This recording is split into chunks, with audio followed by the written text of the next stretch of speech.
C'est un événement très attendu qui se déroule cet après-midi dans le nord de Séoul, la capitale de la Corée du Sud.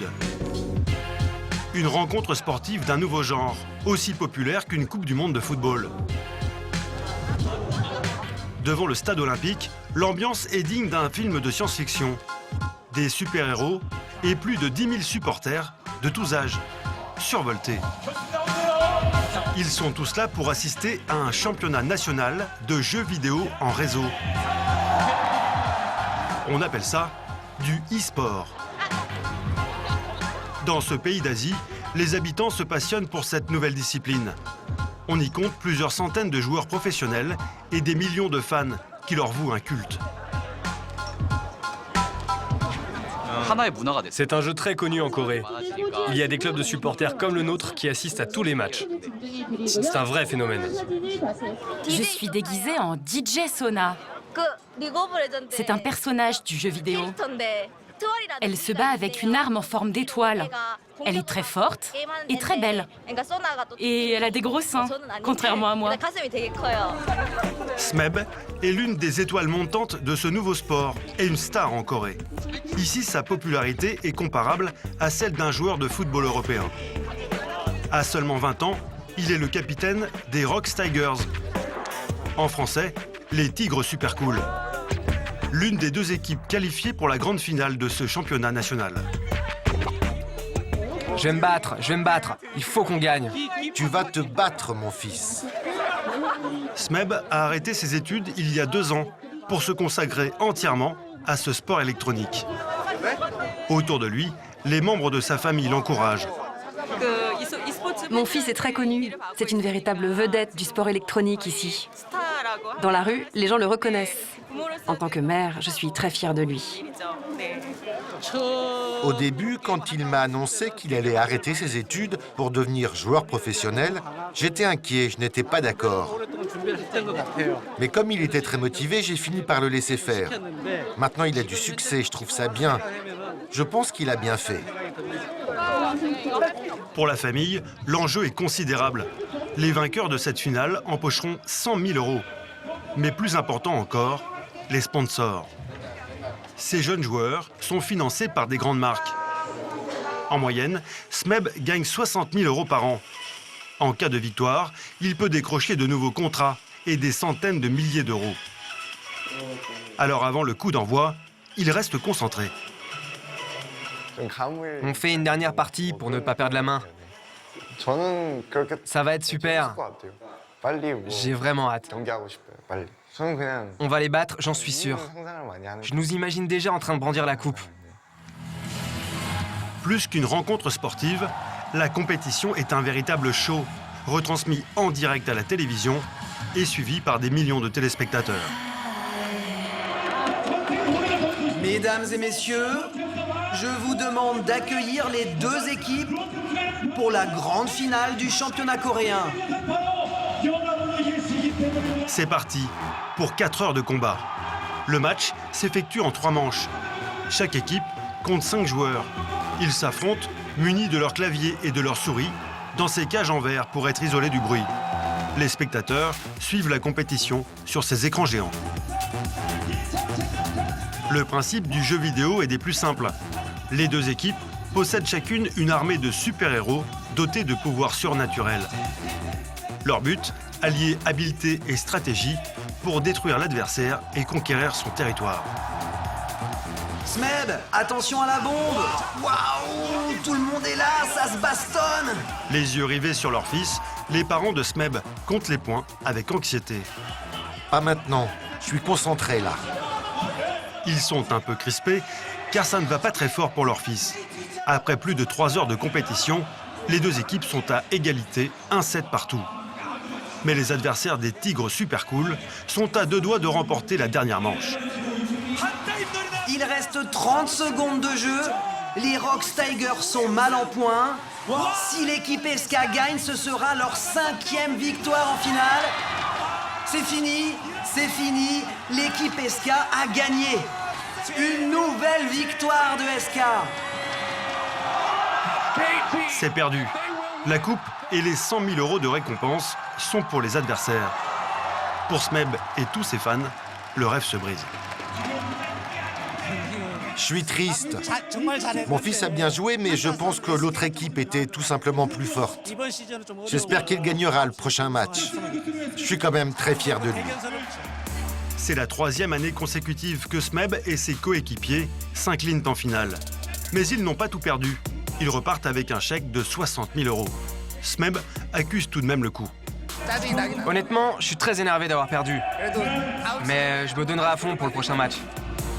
La Coupe du championnat national sera peut-être pour l'année prochaine. En attendant, les Tigres super cool auront d'autres occasions pour se démarquer. À Séoul, il y a plusieurs compétitions comme celle-ci, tous les mois, tout aussi populaires.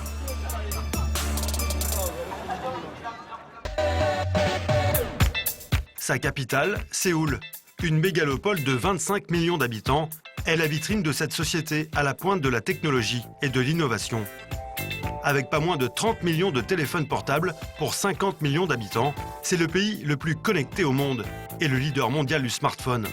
Ses emblèmes sont Samsung, LG ou encore Hyundai, des multinationales qui inondent la planète de leurs produits.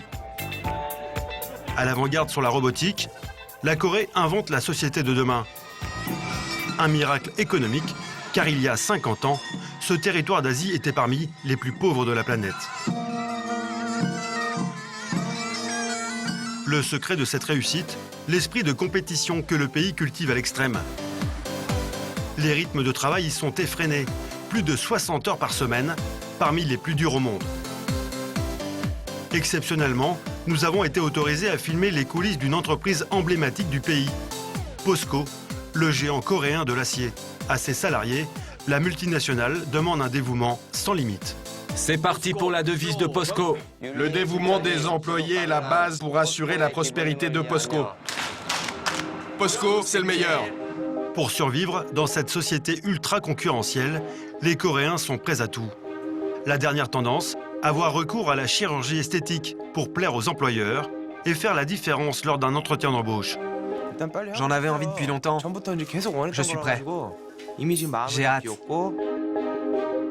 D'autres paient des fortunes à des chamans pour éloigner le mauvais œil et assurer la bonne marche de leur entreprise. Et les enfants ne sont pas épargnés par cette course à l'excellence. En classe de seconde, Yoon-jae est soumis à une pression scolaire invraisemblable. Entre le programme de son lycée et ses cours du soir, ses journées font plus de 15 heures, un record mondial. Nous, les élèves coréens, nous finissons nos devoirs même s'il est 1h ou 2h du matin. On n'a pas le choix. Quel est le secret du miracle économique sud-coréen? Et quels sont les travers de cette course à la performance?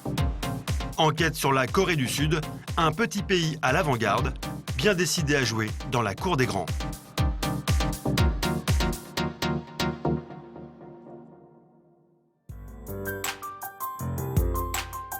À Séoul, la fascination des Coréens pour les nouvelles technologies dépasse parfois l'imaginable.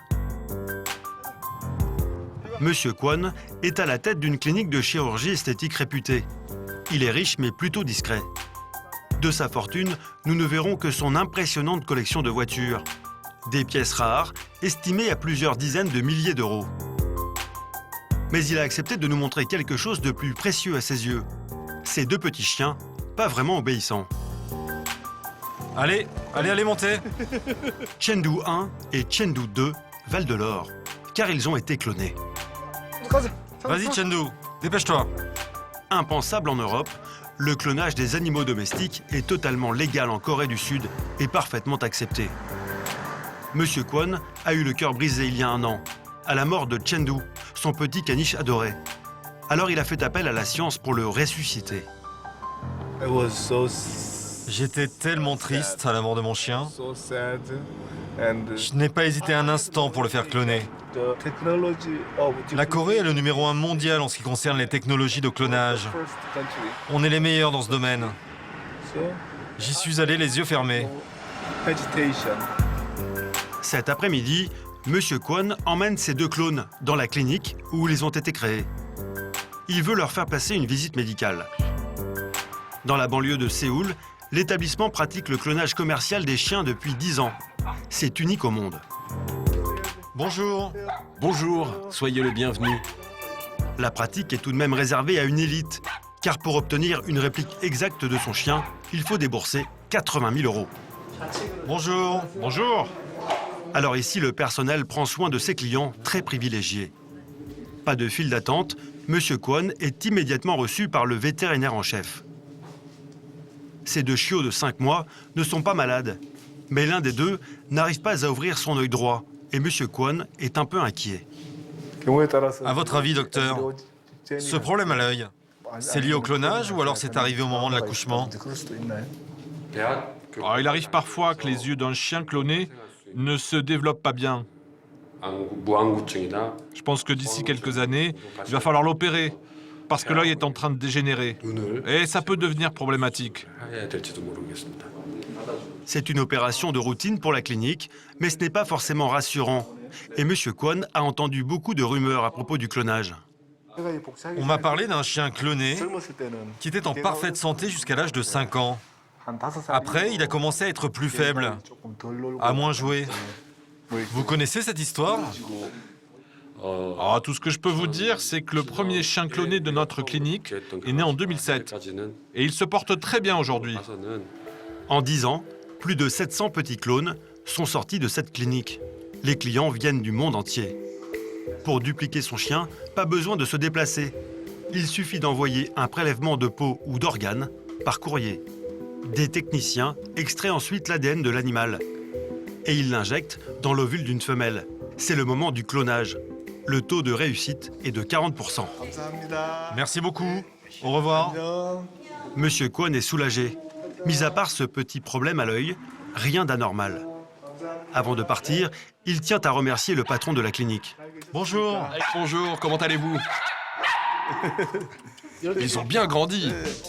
Le Dr Wang est l'un des pionniers du clonage. C'est aussi un homme très controversé qui a fait scandale il y a quelques années après avoir publié des travaux erronés sur le clonage humain. Depuis, il refuse de répondre aux questions des journalistes. Ok, bien reçu. Mais les caméras sont les bienvenues quand il s'agit de faire sa publicité. Ce jour-là, une télévision chinoise filme l'accouchement par césarienne du dernier petit clone de la clinique. Le chien que je vais mettre au monde sera de la même race que celui-ci. Il a 1 mois aujourd'hui. Les deux chiens ont les mêmes gènes.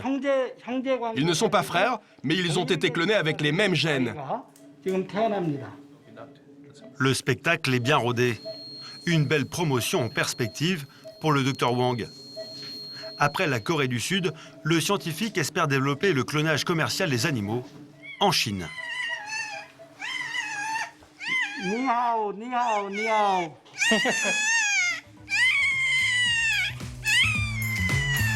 À Séoul, les riches particuliers ne sont pas les seuls à faire appel au service du Dr Wang. Ces bergers allemands ont été commandés par le gouvernement. Ils devraient bientôt rejoindre les rangs des unités de police de Séoul. Ces chiens ont été clonés avec les gènes d'un chien américain très spécial. Il a sauvé le dernier survivant des décombres du World Trade Center lors des attentats de New York. C'est un très bon exemple pour montrer comment la science peut aider la société. Ces chiens vont sûrement un jour servir la police pour détecter de la drogue, chasser les criminels et même sauver des gens. Rien ne dit pour autant que ces chiens seront performants dans les rangs de la police. Ils ont hérité des gènes d'un berger allemand héroïque. Mais le clonage ne permet pas de transmettre le caractère de l'animal. Venez, par ici. Monsieur Kwon en a fait l'amère expérience. Il s'est pris d'affection pour ses 2 nouveaux Chengdu, mais il n'a toujours pas fait son deuil. Alors chaque soir, le même rituel. Avant de rentrer chez lui, il passe quelques minutes devant la tombe de son défunt toutou pour se recueillir. Vous savez, je pense que si c'était à refaire, je ne le referais pas. Même si l'apparence est la même, leur esprit et leur caractère sont très différents. Et j'ai réalisé que j'étais attaché au souvenir de ces bons moments passés avec Chengdu, et non pas à son apparence. Contrairement aux pays européens, où le clonage des animaux se heurte à des questions d'éthique, ici le sujet ne fait pas débat. et la pratique a de l'avenir. Allez, suivez-moi. La Corée du Sud parie sur les nouvelles technologies.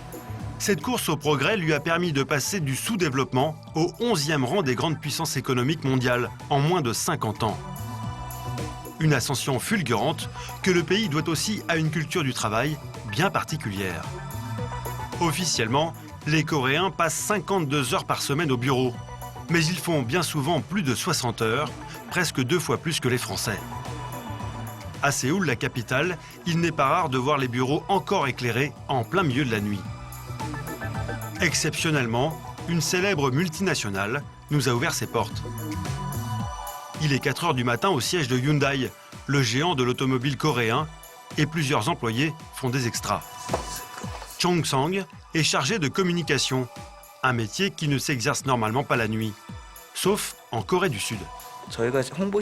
Comme je travaille dans le marketing, je dois faire une revue de presse. Je sélectionne des articles et je les poste sur le site de l'entreprise. Je me lève tôt et je travaille tôt, mais je pense que je contribue au bon fonctionnement de la société car je donne des informations essentielles. Ce matin, Chong n'est pas le seul à être de corvée. D'autres ont carrément passé la nuit au bureau. Dans cette salle de repos, une dizaine d'employés rattrapent leur sommeil perdu, comme ils le peuvent. Allongés sur ces banquettes ou dans ces fauteuils adaptés. Ici, c'est fréquent et ça n'étonne personne. Je ne sais pas vraiment pourquoi ils dorment là. Ils sont peut-être arrivés tôt au bureau comme moi. En tout cas, ils ont besoin de repos. Chong Sang a fini sa revue de presse. Avant le grand rush du matin, il profite lui aussi d'un moment de calme pour faire une sieste. Pour le bien-être de ses employés, l'entreprise a investi dans des sièges massants dernier cri. Un luxe. Quand je fais des nuits blanches au travail, je viens souvent ici pour me reposer. Ils sont vraiment très confortables, ces fauteuils de massage. Et je dis merci à mon entreprise de les avoir installés, pour nous, les employés. Aujourd'hui, Chong Sang va travailler 14 heures. Par semaine, il en fait plus de 60. Quant aux vacances, il n'a droit qu'à 10 jours par an et il est plutôt mal vu de tous les prendre. Ces cadences infernales ont été instaurées dans les années 60 pour relancer le pays ruiné par la guerre. Mais depuis peu, le gouvernement tente d'inverser la vapeur, car passer sa vie au bureau n'est pas synonyme d'efficacité. Les salariés coréens sont parmi les moins productifs des pays développés.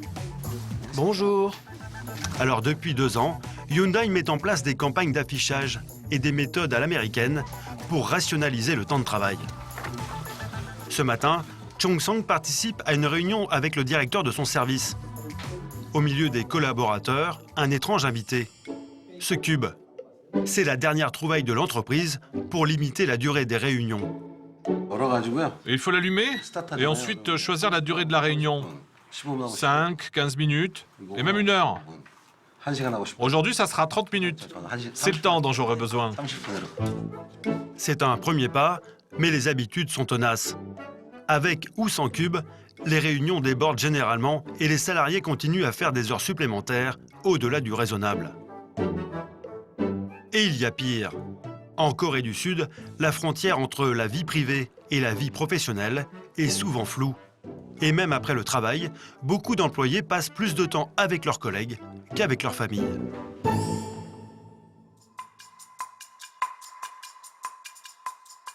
Direction Gwangyang, à 1 heure d'avion de Séoul.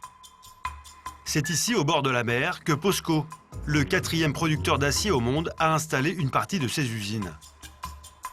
5 km² dédiés à la métallurgie. Une ville dans la ville, de la taille d'un arrondissement parisien moyen, construite de toutes pièces par la multinationale. 6500 employés y travaillent en huis clos. La firme leur impose une discipline quasi militaire aux antipodes du modèle français. Il est 8 heures du matin, leur journée commence toujours de la même façon, une séance de gym et des slogans à la gloire de l'entreprise. C'est parti pour la devise de POSCO. Le dévouement des employés est la base pour assurer la prospérité de POSCO. POSCO grandira si tous les employés respectent les règles de sécurité. POSCO, c'est le meilleur. En bon soldat, Tae-sung participe à ce rituel tous les matins depuis 20 ans. C'est important de scander ces slogans. Ça nous permet de garder un moral d'acier. Tae-sung est ouvrier.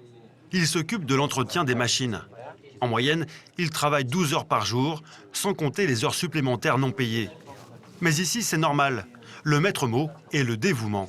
Et toute la journée, les employés respectent des codes pour manifester leur loyauté envers l'entreprise. En premier lieu, une extrême politesse.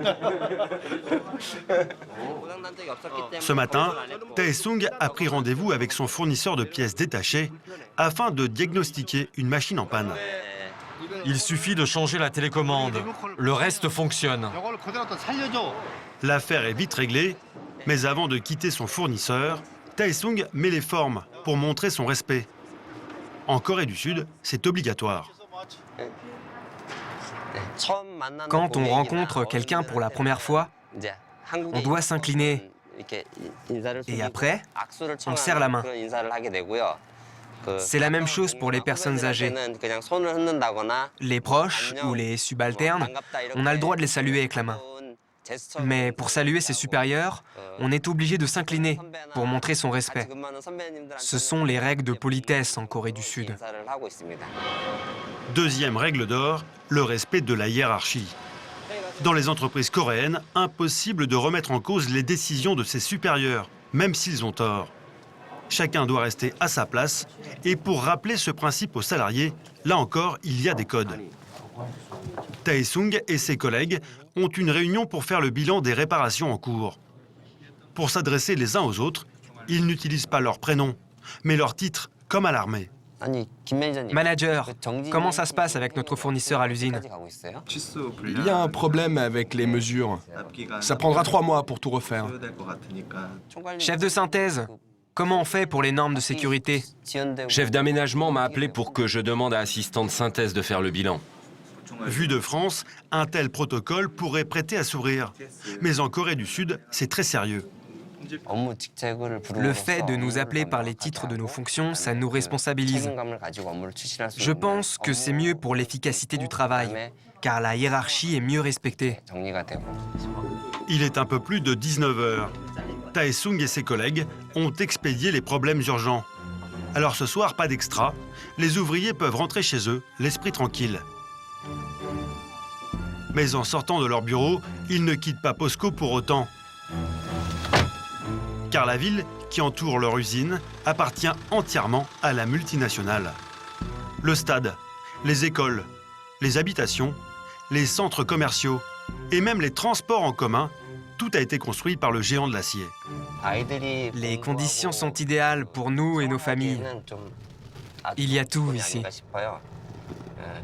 L'entreprise a tout prévu pour que nous nous sentions bien dans cette ville et à l'usine.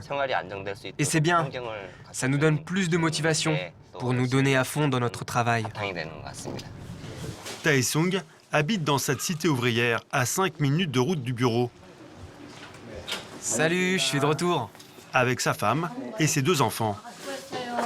Un appartement modeste de 4 pièces qu'il a racheté 55 000 € à l'entreprise. Depuis qu'on est mariés, on habite ici, au village POSCO.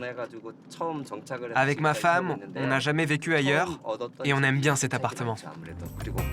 La femme de Tae-sung est mère au foyer. Ensemble, ils vivent ici depuis 20 ans. Mais le couple n'a pas souvent l'occasion de partager des moments intimes. Car généralement, Tae-sung reste tard à l'usine et après le travail, il sort avec ses collègues. Ce soir, il les a invités chez lui pour fêter avec les enfants la fin des examens scolaires. Bonsoir. Bonsoir. Parmi les invités, un technicien et son épouse. Et 2 femmes dont les maris sont encore à l'usine.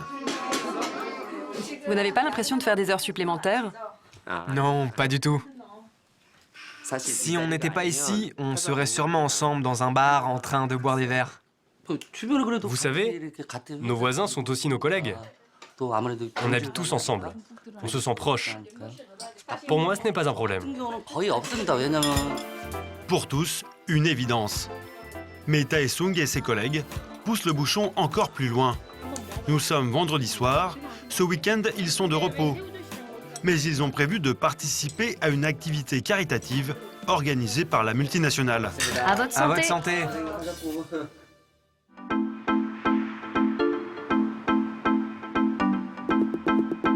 Le lendemain matin, dans un petit village, à 1 heure de route de l'usine. Est-ce que tout le monde a récupéré ses outils? Ça ressemble à une journée de travail, sauf que nous sommes samedi. Les ouvriers de POSCO font du bénévolat au nom de leur entreprise pour donner un coup de main aux paysans du coin. On vient réparer leurs tracteurs ou leurs portes en fer. Nous venons les aider parce qu'ils sont pauvres et qu'ils n'ont pas les moyens de le faire. En Corée du Sud, le boom économique a provoqué un exode rural. Beaucoup de villages se retrouvent dépeuplés et appauvris. Alors Taesung et ses collègues mettent à profit leur savoir-faire. Regarde l'espace entre la porte et le mur. Ah oui, d'accord, je vois. Ça ferme mal. D'accord, on va réparer ça. C'est bien ce que fait POSCO. L'opération caritative est un formidable coup de pub pour l'entreprise et ça ne lui coûte presque rien. Ce sont les ouvriers de POSCO qui mettent la main au portefeuille pour financer l'opération. Nous, les employés, nous donnons 1% de nos salaires pour contribuer aux activités sociales de l'entreprise. Avec cet argent, nous achetons les matériaux dont nous avons besoin pour travailler, notamment le fer, et on l'achète à POSCO. C'est vrai que nos vies tournent autour de l'entreprise. Moi, je travaille et vis dans un appartement POSCO. J'y élève mes enfants et j'ai pu finir mes études grâce à une bourse de l'entreprise. Alors c'est normal que je donne de mon temps libre à l'entreprise. C'est un juste retour des choses. Ce modèle a permis à la Corée du Sud de sortir du sous-développement, mais il montre aujourd'hui ses faiblesses. Plusieurs crises financières sont passées par là, et pour la première fois de son histoire, le pays connaît le chômage.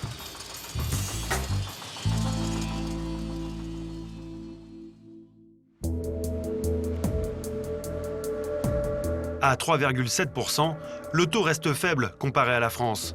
Mais la compétition est devenue encore plus impitoyable. À Séoul, de nombreux habitants se retrouvent exclus du système et la pauvreté s'affiche désormais au grand jour.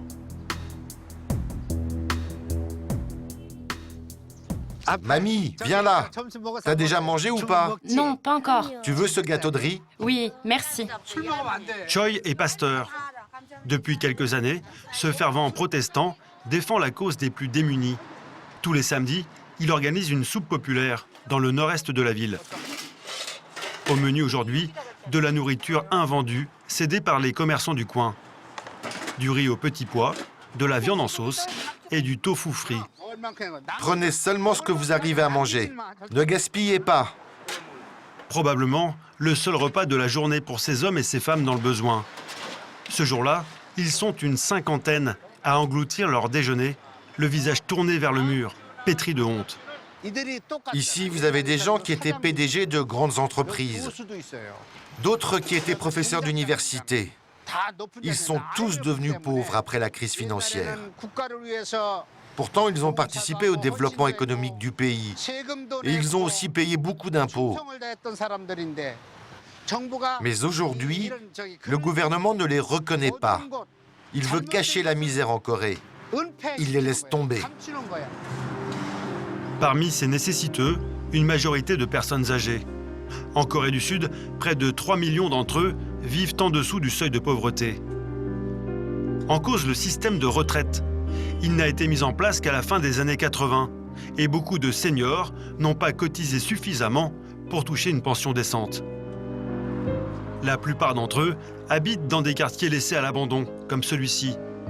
Régulièrement, le pasteur Choi leur rend visite. Quand je reste trop longtemps sans nouvelles, je suis inquiet. Je me demande toujours s'ils sont encore là, s'ils ont un problème ou s'ils sont décédés. Je suis toujours inquiet. Depuis quelques jours, l'un de ses protégés ne donne plus signe de vie. Un homme de 60 ans qui habite cet immeuble décrépit. Le pasteur veut s'assurer que tout va bien. Bonjour. Il y a quelqu'un? Comment allez-vous? Vous avez mangé? Non, je n'ai pas mangé. Pourquoi vous n'avez pas mangé? J'étais allongé. Il faut manger pour vivre. Je ne vais pas entrer. Je voulais vous demander si vous aimiez bien les gâteaux de riz. Oui, j'aime ça. Bon, tenez, mangez ça. Il y a quelques années, M. Kim était dessinateur pour les bureaux d'architectes. Mais ses affaires n'étaient pas florissantes. Aujourd'hui, il se retrouve sans retraite, avec pour seule ressource une aide de l'État. 300 € par mois, l'équivalent coréen du RSA. Une somme insuffisante pour avoir un logement décent. Cette pièce de 5 mètres carrés à 150 € par mois est tout ce qu'il peut s'offrir. Quand je dors, je déplie un drap par terre. Comme je suis malade, je coince l'oreiller entre mes jambes et ensuite je m'allonge. Dans ce box, M. Kim entasse tous ses effets personnels. Des vêtements, des livres, des souvenirs et quelques appareils qu'il a pu sauver de son ancienne vie. Ça, c'est mon ordinateur. Là, c'est ma télé. Et ça, c'est des souvenirs de mon enfance. Pour les commodités, il faut aller sur le palier.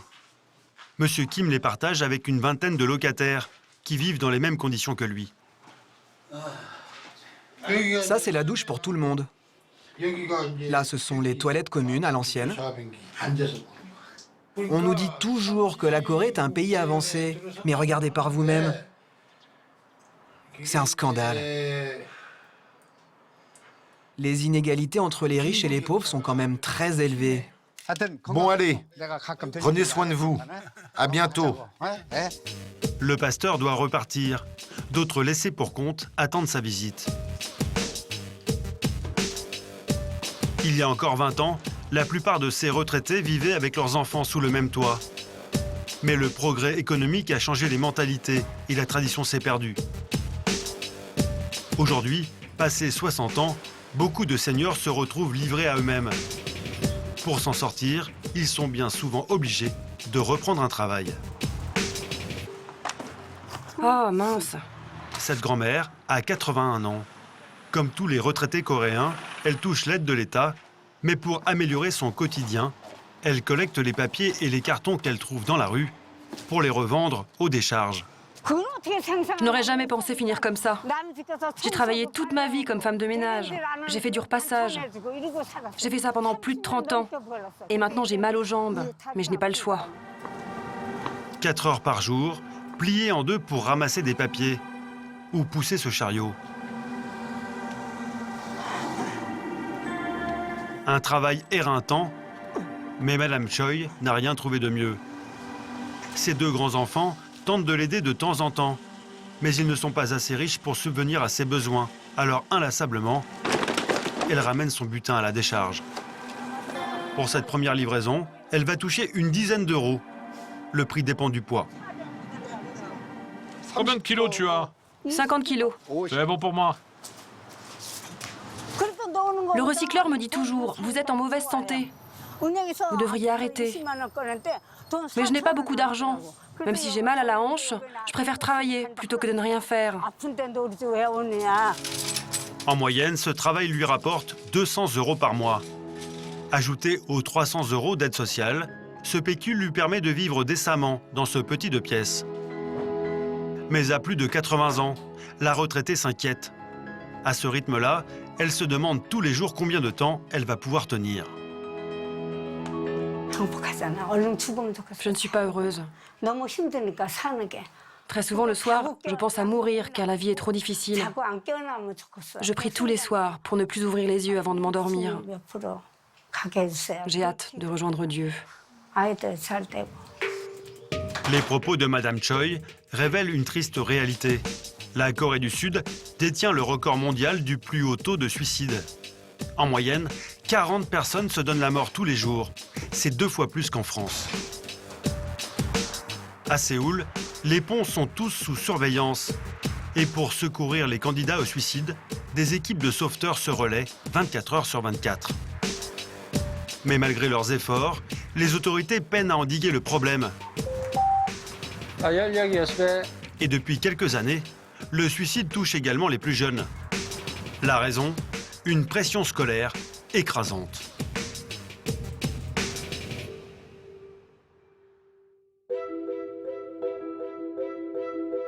En matière d'éducation, la Corée du Sud est l'un des pays les plus performants de la planète.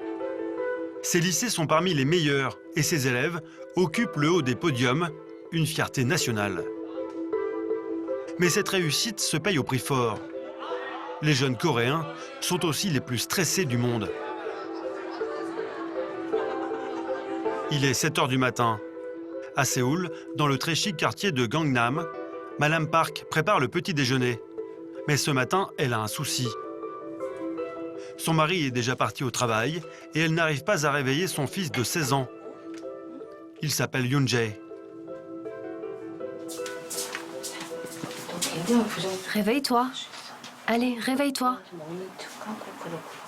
Je peux encore dormir 10 minutes, s'il te plaît, maman. Si Yoon-jae a autant de mal à se réveiller, c'est parce qu'il dort très peu, pas plus de 5 heures par nuit. Un rythme incroyable pour un adolescent en pleine croissance. Le reste de son temps, il le consacre à ses études. Son rêve serait d'intégrer, après le bac, une prestigieuse université. Et pour ça, il doit faire partie des meilleurs. Yoon-jae, t'es debout? Il est tellement fatigué. Il n'arrive pas à se lever. Une demi-heure plus tard, le jeune garçon montre enfin le bout de son nez. Mais il est en retard. Alors pas de petit déjeuner, il se contentera d'une banane. À ce soir. Salut. C'est parti pour son marathon quotidien. Plus de 15 heures d'études tous les jours, de 8 à 1 h du matin. Un emploi du temps démentiel, unique au monde. Première étape, le lycée. Yoon-jae est en seconde, dans l'un des meilleurs de Séoul. Ici, l'uniforme est de rigueur. Les filles et les garçons sont dans des classes séparées et la discipline est stricte. Tous les jours, on doit déposer nos téléphones portables ici. C'est le règlement. Au programme ce matin, une leçon d'économie dispensée par ce professeur. Le cours a beau être intéressant, dès les premières minutes, certains élèves piquent du nez. Comme Yoon-jae, ils font des journées à rallonge, alors ils rattrapent leur sommeil en retard comme ils le peuvent.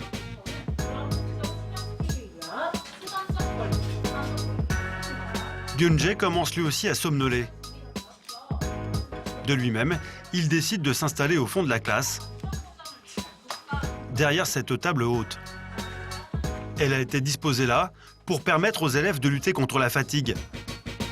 Debout, sans chaise, difficile de s'endormir. Si je reste assis, je vais m'endormir. J'en suis sûr. J'ai déjà eu plusieurs avertissements. Et à partir de 3 avertissements, on me retire des points. Alors je fais tout pour ne pas en perdre d'autres. Au lycée, tous les élèves démarrent l'année avec 54 points. Mais à la moindre erreur, ils peuvent en perdre. Dormir en cours coûte 2 points. Arriver à 0, c'est l'exclusion, alors tout le monde se tient à carreau. C'est le professeur principal qui tient les comptes avec son logiciel. Et il ne plaisante pas avec la discipline.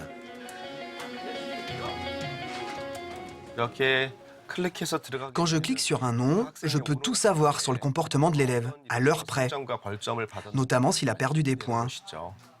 Regardez Yoon-jae par exemple. Il a dormi en cours hier, malgré mes avertissements, donc j'étais obligé de lui enlever 2 points. Sa mère a immédiatement reçu un message, comme ça elle peut le sermonner quand il rentre le soir. C'est vraiment une bonne méthode pour faire respecter la discipline. Ce système a été mis en place il y a 4 ans, lorsque l'État a interdit les châtiments corporels au sein de l'école. Mais certaines habitudes ont la vie dure, égard aux élèves qui chahutent dans les couloirs.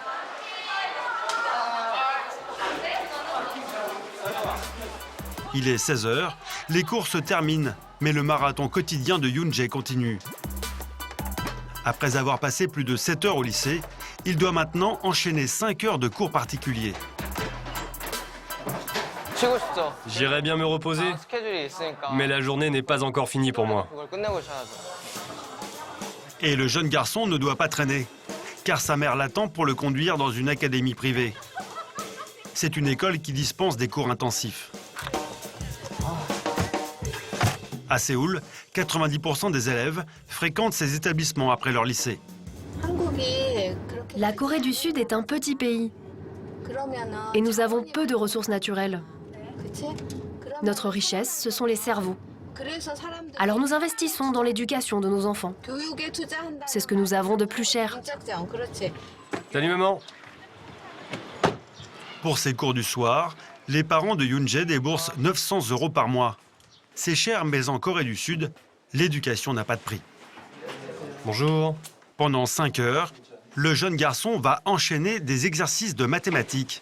Le but n'est pas de corriger ses lacunes, mais de prendre de l'avance sur le programme scolaire. Rien qu'à Séoul, on compte 30 000 établissements comme celui-ci, un système éducatif parallèle censé garantir la réussite. Au revoir et à demain. 22 heures. Yoon-jae peut enfin rentrer chez lui. Avant de partir, il doit pointer comme à l'usine. Ses parents peuvent ainsi vérifier qu'il ne sèche pas les cours. Ça y est, enfin. Ça fait du bien. Maintenant, je peux enfin rentrer chez moi, prendre une douche et aller me coucher. Tous les soirs, entre 22 et 23 heures, des milliers d'écoliers quittent comme lui ces académies. Un spectacle surprenant dans les rues de la capitale. Mais le plus incroyable, c'est qu'après avoir passé 12 heures dans des salles de classe, Yoon-jae n'a toujours pas fait ses devoirs. Alors avant d'aller se coucher, dernière halte dans la salle d'études de sa résidence. De nombreux immeubles disposent de pièces comme celle-ci pour permettre aux élèves de réviser au calme. Je suis vraiment fatigué là, mais je n'ai pas le choix. Nous, les élèves coréens, nous finissons nos devoirs même s'il est 1h ou 2h du matin. On n'a pas le choix. C'est comme ça, c'est notre boulot. Il est minuit passé, le jeune garçon pousse enfin la porte de son appartement. Maman, je suis rentré. Sa mère lui a préparé un dernier repas. Son père n'est toujours pas rentré du travail. Tiens, Yoon-jae, ta journée s'est bien passée? Bon appétit. Ce rythme infernal, Yoon-jae se l'impose tous les jours. Sa mère a conscience des dérives du système éducatif coréen, mais elle ne voit pas d'autre alternative. Bien sûr que j'ai de la peine pour mon fils. Il travaille beaucoup et il a peu de temps libre. Mais tant qu'il tient le coup, il doit continuer. La société coréenne est très compétitive. On s'inquiète pour l'avenir de nos enfants.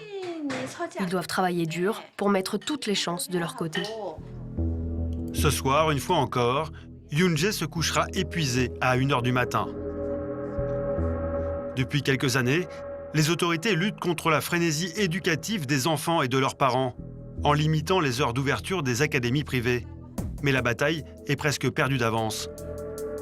L'arrivée du chômage a augmenté les tensions sur le marché de l'emploi, et pour se faire une place, les jeunes Coréens sont prêts à toutes les dérives.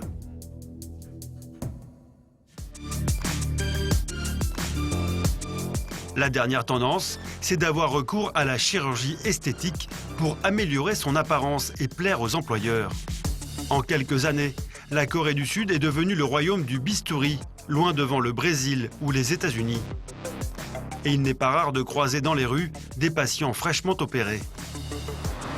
Fais attention au trottoir. Un menton affiné, un nez pointu ou un sourire élargi.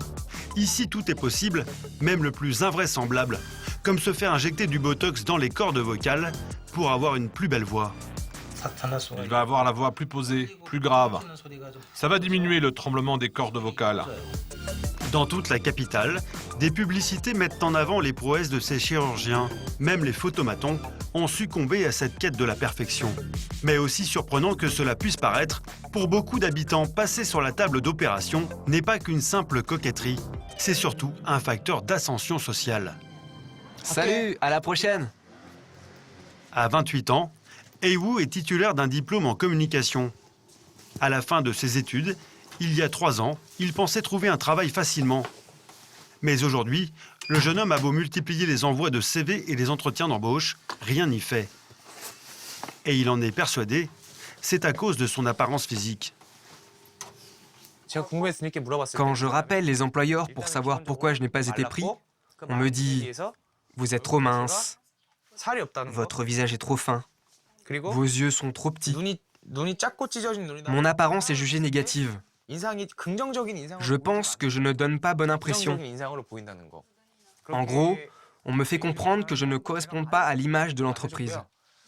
Et à la fin, je ne suis pas pris à cause de mon physique.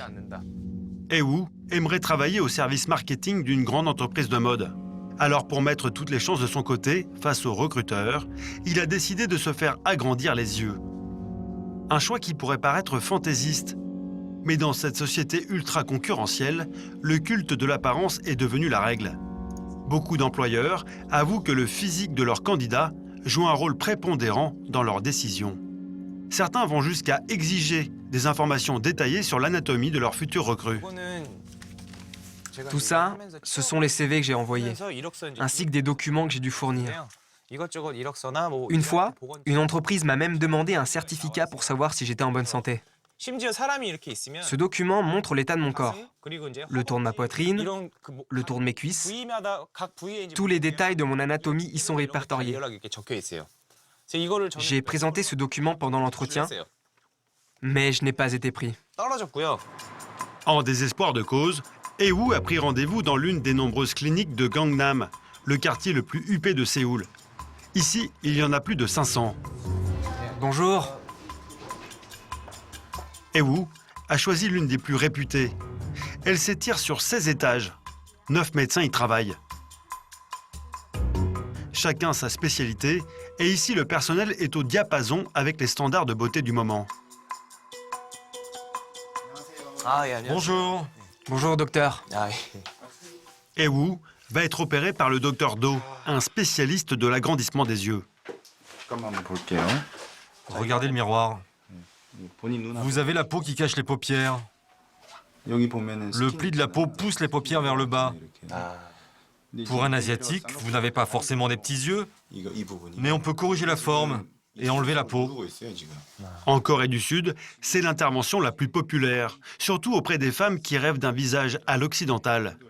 Mais le docteur Do opère aussi beaucoup d'hommes, en moyenne 15% de sa clientèle. Et la grande majorité d'entre eux passent sur le billard pour des raisons professionnelles. Je ne suis pas surpris parce que la compétition dans le monde du travail en Corée est féroce. Il y a beaucoup de chômage. Du coup, pour les hommes qui ont des soucis d'apparence, c'est plus difficile. Alors tout le monde cherche à se distinguer même par des petits détails. L'opération coûte 1 500 €. Ce n'est pas donné, mais pour Ewu, l'investissement en vaut la peine. Peut-être enfin son billet d'entrée dans le monde du travail. J'en avais envie depuis longtemps. Je suis prêt. J'ai hâte. L'intervention ne dure qu'un quart d'heure. Elle s'effectue sous anesthésie locale. Pour le docteur Do, c'est la routine. Des opérations comme celle-ci, il en fait entre 6 et 12 par jour. En salle de repos, Ewu est pressé de découvrir son nouveau regard. Mais il va devoir attendre encore un peu. Maintenant, il faut que mes yeux cicatrisent bien. Il faut que j'en prenne soin. Mais je pense que ça va vraiment changer ma vie. Encore 4 semaines de patience. Une dernière visite à la clinique pour enlever les points de suture. Et peut-être enfin, le job de ses rêves.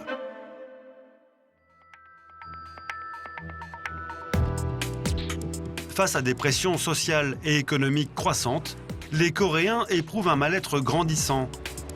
Et dans ce pays à majorité chrétienne, ils sont de plus en plus nombreux à chercher du réconfort dans la foi. Ce matin, à l'abri des regards dans les hauteurs de Séoul, une cérémonie un peu particulière. Un rite chamanique une pratique spirituelle ancestrale dont le but est de communiquer avec les esprits.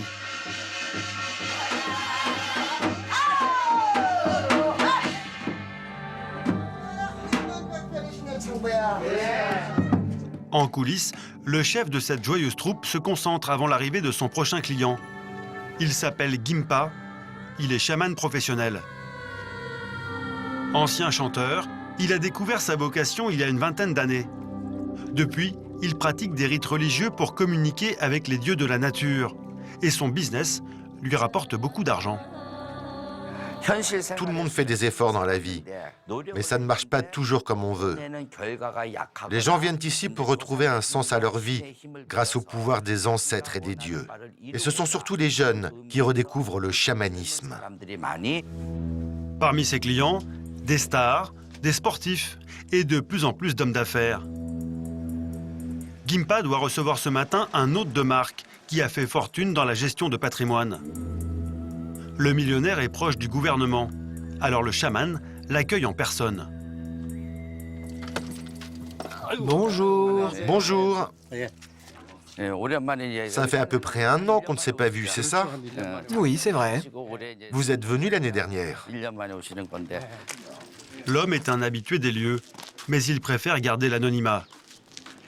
Car se payer les services d'un chaman pour faire prospérer ses affaires est un peu tabou. Je suis venu pour prier et demander aux esprits de protéger mon entreprise et mes employés, qu'ils restent tous en bonne santé pour que nos affaires marchent bien. Pour exaucer les vœux de cette personnalité, le chaman a préparé tout un programme. Pour commencer, le rite du coupe-paille, une cérémonie bien connue de ses fidèles. En costume traditionnel, les pieds nus sur cette lame affûtée, Gimpa effectue des danses pour entrer en transe et invoquer des divinités. Les dieux de la mer et de la montagne et tous les autres dieux disent que les choses ont changé depuis l'année dernière. Aux premières loges, l'homme d'affaires n'en rate pas une miette. Il faut dire que pour s'offrir les services de Gimpa et de ses équipes, il a dû verser beaucoup d'argent, plus de 20 000 €. Et ce n'est pas fini. Pour obtenir les faveurs des dieux, il va devoir multiplier les offrandes, en cash. Dans la cabane d'à côté, les collaborateurs du chaman préparent un autre rite, le sacrifice du cochon. L'animal a été tué la veille. Sa mort doit éloigner les maladies de l'homme d'affaires et de son entourage. Mais pour ça, il faut donner aux dieux l'équivalent de 50 €. Vous avez 30 000 won? Oui. Une offrande arrosée d'alcool de riz qui finira dans les poches du chaman.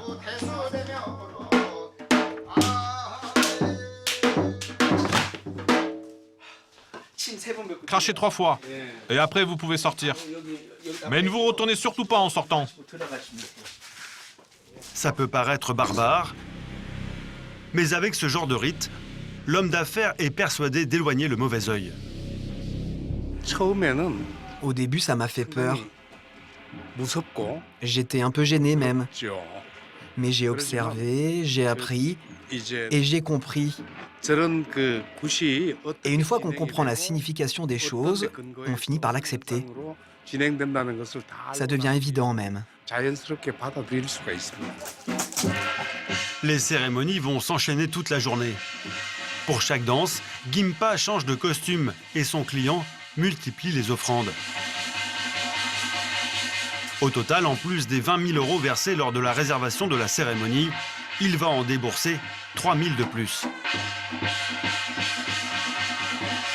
Une pluie de billets qui amuse le chaman et l'esprit qui semble l'habiter. J'ai de l'argent, j'en ai partout. On va bien s'amuser. Je sens l'esprit du grand-père. Il m'attend. À ce tarif-là, l'homme d'affaires a tout de même droit à un bon repas. Même si le prix de cette journée est exorbitant, il y croit dur comme fer. Un jour, j'ai négocié un contrat avec une nouvelle société que je ne connaissais pas. Le chaman m'a mis en garde. Il m'a dit de faire attention à certains détails du contrat et ça m'a sauvé. J'ai évité la catastrophe. En moyenne, Gimpa effectue une cinquantaine de cérémonies comme celle-ci chaque année. De quoi amasser un joli pactole. Et son business a de l'avenir, car le pays compte de plus en plus de croyants. Tous les ans, 40% des Sud-Coréens consulteraient un chaman. À quelques kilomètres de là, à la gare de Séoul, Ewu, le jeune chômeur qui s'est fait opérer des yeux, marche d'un pas pressé. Ce moment, il l'attend depuis un mois. Faire une nouvelle photo d'identité pour son CV. Et il compte sur son nouveau visage pour relancer sa recherche d'emploi.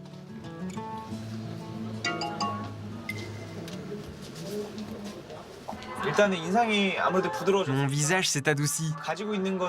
Je suis toujours le même, mais aujourd'hui, avec un physique plus agréable, je pense que ça se passera beaucoup mieux avec les gens. La différence n'est pas forcément flagrante. Mais cette opération de chirurgie esthétique a au moins le mérite de lui avoir redonné confiance en lui. Avec son nouveau visage en haut de son CV, Ewu est persuadé de décrocher le job de ses rêves au service marketing d'une grande entreprise. Avant, quand j'avais les yeux bridés, des gens ne me trouvaient pas sympa. On m'a même déjà dit qu'on ne me recrutait pas à cause de mon physique. Aujourd'hui, mes yeux sont grands. Depuis l'opération, je peux regarder plus facilement mes interlocuteurs les yeux dans les yeux. Alors je pense que les gens me font plus confiance qu'avant. C'est important et ça peut faire la différence face à un recruteur. Depuis la fin de notre tournage, il y a 3 mois, Ewu n'a toujours pas décroché le job qu'il convoite. Mais ce n'est qu'une question de temps. Avec une croissance de près de 3%, la Corée du Sud est aujourd'hui l'un des pays les plus dynamiques d'Asie et l'un des plus innovants de la planète.